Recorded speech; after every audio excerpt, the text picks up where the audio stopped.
Hello and welcome to my new session of video lecture. I am Dr. Anwar Shahab, Assistant Professor, Department of Political Science, Karim City College, presenting today the slides and lecture about political socialization, a topic of paper CC7 of UG Semester 3 Honours. I believe we are all putting up a brave fight against COVID-19 and praying for each other's well-being. In this slide, I have discussed the meaning of political socialization. यहाँ इस बात पर चर्चा की गई है कि राजनीतिक संस्कृति कैसे बनती है, अर्थात लोगों के बिलीफ, मान्यताएं, विश्वास, मूल्य आदि का निर्माण कैसे होता है और ये राजनीतिक व्यवस्था के लिए कितनी आवश्यक है। साथ ही यह भी कि एक पीढ़ी से दूसरी पीढ़ी तक इसका हस्तांतरण यानी ट्रांसफ़र कैसे होता है। जिस प्रक्रिया द्वारा संस्कृति व्यक्तिगत स्तर पर तथा सामुदायिक स्तर पर निर्मित होती है तथा दूसरी पीढ़ी तक हस्तांतरित होती है, समाजीकरण कहलाती है। यहाँ यह बात भी बतानी आवश्यक है कि समाजीकरण जनमत निर्माण से पहले की प्रक्रिया है, अर्थात उसके पहले का चरण, जहाँ व्यक्ति राजनीतिक व्यवस्था के विषय में अपने दृष्टिकोण, मूल्यों तथा विश्वासों को हासिल की गई जानकारी और ज्ञान के बाद बनाने का प्रयास करता है। Here I have discussed the meaning, explained the meaning। यहाँ अर्थ की व्याख्या की गई है कि किसी भी समाज की संस्कृति उसके वर्तमान सदस्यों के साथ साथ समाप्त नहीं हो जाती। उसके बाद दूसरी पीढ़ी पूरी इच्छा से, विश्वास के साथ मान्यताओं को अपना लेती है, जिससे संस्कृति बनी रहती है। यह इच्छा उनके लिए कोई रैशनल चॉइस यानी तर्क संगत विकल्प नहीं है, बल्कि ऐसा वे स्वेच्छा से और आदतन करते हैं। समाजीकरण वास्तव में एक सीखने की प्रक्रिया है, जिसमें थोड़ा आंतरिक समायोजन यानी इंटरनल एडजस्टमेंट संस्कृति में होता है। इसलिए समाजीकरण की यह विशेषता है कि यह पीढ़ी दर पीढ़ी लगातार चलने और हस्तांतरित होने वाली प्रक्रिया है। इस स्लाइड में डेफिनेशन बताया गया है। यहाँ समाजीकरण की कुछ परिभाषाएं बताई गई हैं। सबसे पहले रश और एल्थॉफ द्वारा दी गई परिभाषा है। इन्होंने इसे एक ऐसी प्रक्रिया के रूप में देखा है जहाँ व्यक्ति राजनीतिक व्यवस्था से परिचित होता है तथा जहाँ व्यक्ति राजनीति तथा राजनीतिक प्रक्रिया के प्रति अपनी प्रतिक्रिया बनाना सीखता है। ईस्टन और डेनिस ने भी इसे व्यक्ति के राजनीतिक व्यवहार को निर्धारित करने वाली प्रक्रिया के रूप में देखा है। समाजीकरण का उद्देश्य है व्यक्ति में व्यवस्था के प्रति ज्ञानात्मक और भावात्मक प्रतिक्रिया का निर्माण करना, राजनीतिक स्थायित्व के लिए तथा एक बेहतर अगली पीढ़ी की तैयारी के लिए समाजीकरण आवश्यक है। I would like to add a few words here that stable conditions are rare in modern states, where we see them struggling as old order is transforming to the new one and new political structures are coming up. There is a transforming role of socialization, especially in the newly independent states of Asia, Latin America and Africa. There are three roles of political socialization: maintaining, transforming and creating political culture. And it depends upon a number of factors like country's historical development, the types of social environment, outlook towards political life, and aims and goals of political leaders and its citizens.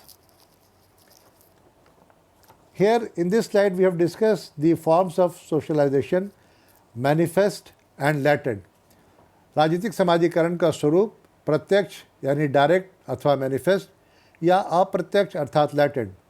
जब सूचनाओं अथवा जानकारी प्रत्यक्ष रूप से मिलती हैं, जैसे परिवार में या शिक्षकों द्वारा, जिसमें सरकार के कार्यों से परिचय कराया जाए अथवा राजनीतिक दल के उद्देश्यों अथवा कार्यक्रम को जानने का अवसर मिले या किसी विचारधारा की सर्वोच्चता को सिद्ध करने का प्रयास हो, तो यह प्रत्यक्ष समाजीकरण है।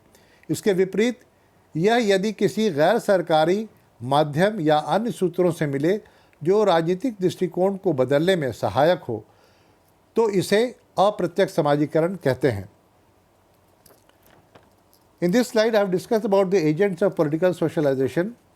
राजनीतिक समाजीकरण के विभिन्न सूत्र या अभिकर्ता हो सकते हैं, जैसे परिवार, जिसे हम लोग पीयर ग्रुप कहते हैं, परिवार या पीयर ग्रुप। दूसरा शिक्षण संस्थाएं, अनौपचारिक समूह जिसे हम लोग सेकेंडरी ग्रुप कहते हैं, जनसंचार के माध्यम और राजनीतिक दल या अन्य राजनीतिक संगठन। सबसे पहले परिवार या पीयर ग्रुप के बारे में बात करें कि परिवार या कुटुंब में एक बच्चे की प्रारंभिक राजनीतिक शिक्षा होती है। बच्चा अपने परिवार पर अपनी भौतिक आवश्यकताओं के लिए निर्भर रहता है। यही कारण है कि वह पारिवारिक दृष्टिकोण और मूल्यों को आसानी से अपना लेता है। माता पिता उसके जीवन में एक मॉडल की तरह होते हैं, उसके आदर्श होते हैं जिन्हें वह प्रायः नकल करता है। पीयर ग्रुप एक उम्र के लोगों द्वारा बनाया गया समूह है जिसमें हम उम्रों के साथ मिलकर वह ज़्यादा स्वतंत्र और आत्मनिर्भर महसूस करता है। मित्रों और साथियों के बीच वह नए राजनीतिक विचार या दृष्टिकोण जानता और सीखता है और उनकी नई व्याख्या भी करता है और एक नई राजनीतिक भर्ती के लिए वो तैयार भी हो जाता है।